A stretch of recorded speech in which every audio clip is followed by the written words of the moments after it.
happens, just do the right thing. Mm-hmm. Mm-hmm. Just do the right thing. I don't care what else is involved, right? What is right? You lose by it, right? My son came in to work with us in the office, right? And I told him this again. I mean, he had heard it from me many times, but I says, you have somebody who orders a book from our office, okay? And you told him he wants it by Thursday. Today's Monday. He wants it by Thursday.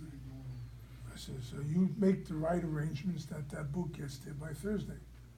If for whatever reason you messed it up and the book didn't get there by Thursday because you made the mistake, not you can't control the post office, right? In Israel, the post office, the symbol of the post office is a deer. People suggested they change it to a turtle. If you are at fault, then you have to take a taxi from Yerushalayim to go to Tel Aviv or Haifa, wherever it is, and bring him the book because you promised him by Thursday. That's right. That's what's right. I don't care. You lose, you lose. We lost money, we lost money. You can't help it. You got to do the right thing. And that's what free choice really, really means to us. Right? This young gentleman had his hand up first. I'm sorry. Okay. In one of the first lessons in volume 1 of Lukatei Maharan, it says, look for the inner intelligence of everything. First lesson. What is that? The inner intelligence of everything is God. The 747 engine, right? Maserati engine, right? A Harley Davidson engine, right? Or the engine on your Mixmaster in the house, right? God is in there. Okay. That's what it means. The inner intelligence, what is behind this? Okay. What made this happen? All right. How did it happen? And whatnot. You take a look, 200 years ago, man was using horse and buggy, right? Or 220 years ago. Horse and buggy. That's how man lived for 5,500 years, right? Horse and buggy. That's it. They drew water from wells, no indoor plumbing, nothing, right? And now, all of a sudden, there are increases every couple of years. There are such new inventions that are incredible. Incredible, right? I mean, I travel 100,000 miles a year.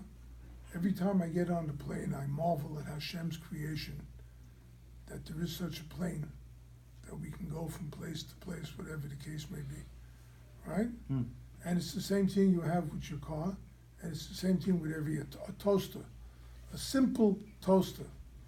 But look what it does to the bread, right? And you have any and every single thing in this planet that you can look the inner intelligence. Well, this was created. Why was it? It was made for me to have a better life, so I can go. The Chaim, not Breslov. Chaim says, "Why do we have trains today?" His day, that's when the trains started really going through Europe. Why do we have trains? He says because in the old days we used to travel horse and buggy. We were broken. By the time we went 50 miles, we were dead people, broken. Whatever happens, right? Hashem gave us the train where you can sit like a human being.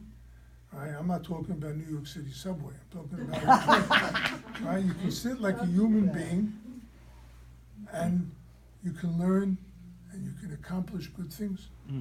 Right? Look at the inner intelligence. Hashem made it so that we can somehow relate to Hashem. Okay? Thank you. Someone back there. No, I'm just, when you were talking earlier about. A little louder. I'm sorry, when the two of you were talking about free choice, so what you're saying is basically the free choice lies within us, but the consequence comes from Hashem, whether it's good or bad. No matter what choice we make, the conclusion, how it turns out, comes from Him. Yes. So, no matter what. No matter what. If I don't win the lottery tonight, Thank you, remind me. it's from Hashem. Right? But whatever the case is, yes, everything is from Hashem. It all happens that way. And you have free choice, you have the input. I'll tell you something very interesting from Rabbi Nachman's lessons, lesson 49, right? You heard the terms Yetzer Tov and Yetzer Hara, right? Yetzer Tov, the good inclination, the Yetzer Hara, the bad inclination. Okay. What is the word Yetzer? Make Right, it's the force. inclination, Oh, right? okay. But it shares the root of the word Yetzirah, which means to form and create. Okay? And Rabbi Nachman explains clearly. Yetzer Tov, when you think good thoughts, that's your good inclination, right? It's helping you create good around you and in your life. If you're going to allow the Yetzer Hara, the evil inclination, to master your thoughts and to control your thoughts, then you are creating bad in your life. Hmm. Scary, huh? But you are creating what in your life? Bad. Oh, bad. Yetzer Hara. Your Yetzer Hara telling you to think bad is giving you a Yetzirah, a bad creation. You're the one who's causing it, Okay. right? Mhm. Okay, Can I ask a very, yes. I normally wouldn't ask in this forum, but it's really a very non-religious question. Why bad things happen to good people? So you make your decision, There's a book whatever like it is. that. It was written by a conservative rabbi, yeah. Right, no, but I'm saying, so, I'm just, so, I mean, is it a correction? I'm saying like, when people go through circumstances, whatever they are, very terrible circumstances, why is that? Is that to just like wake up the person to say, hey, you know what, you should be doing this, you're doing that, or just? The Gemara talks about suffering, Yisurim, the beginning of Masechta Brachos. And it talks about a lot of different approaches to what happens to people in life, right? It's on the commentaries themselves don't deal with the subject completely because you can't. The Ramchal, by the way, Moshe Chaim Luzzatto does in Derech Hashem, he addresses it, but even then, there are things that we don't really understand. What happens, especially since the Arizal explained that there is something called reincarnation, Gilgul, right? Person could have been on this world before, and he could have messed up his life before, which is why he has to come down to this world again, right? It's a continuation of what they did in the last Gilgul. Hmm. And he goes back speaking about what happened at the time of the destruction of the temple. People did this and that, and then they come back in later generations, they suffer this, they suffer that, different deaths, different other sufferings and whatnot. You can never explain to me why infants are born handicapped. Mm. You'll never be able to explain to me. I don't know the answer. In other words, I could say it's because something that happened in the last Gilgul, or maybe it happened 400 years ago, whatever. This child did something and therefore they have to come back this way. I could say that. I know it's an answer, but it's not the answer. Right. Yeah? You will never know the answer. But when you understand that there are reincarnations, when you understand that there's a long-term guarantee of Hashem that you do good, you're going to get paid for the good. You do evil, you'll get paid for the evil, right? If you understand, if you accept that, I can't say understand it, but if you accept it, then for sure that you'll be able to at least recognize Hashem's hand, because there is no explanation available on this planet that can tell me why infants are born handicapped. All right? Well, There's the what? I'm- The what? Well, I mean, there are medical explanations. Right, I mean, there are, people make choices when right. they're pregnant. Right. And if you make certain bad choices, then that's going to increase 67 the years chance of ago. that child being born handicapped. Well, what I know what you're saying. 67 years ago. ago, my brother was born with a bad foot. One foot is shorter than the other, Okay. right? And my mother told me once, she said she doesn't know what happened. One day she was laying there and she felt something happen. They went to the hospital. They didn't know, whatnot. Right. So she never took drugs. She No, didn't I'm smoke. not saying everyone, no. I'm saying that you'll never be able to convince me why something like this happens. Medical reasons, you accept every medical reason that's given? Do you? Huh? Medical explains Do I how accept- it Do you, happens, not will you why. accept every medical Every reason? medi- Right? I I won't. think, okay, I think that sometimes people have a hand in things, like, for Uh-huh. example.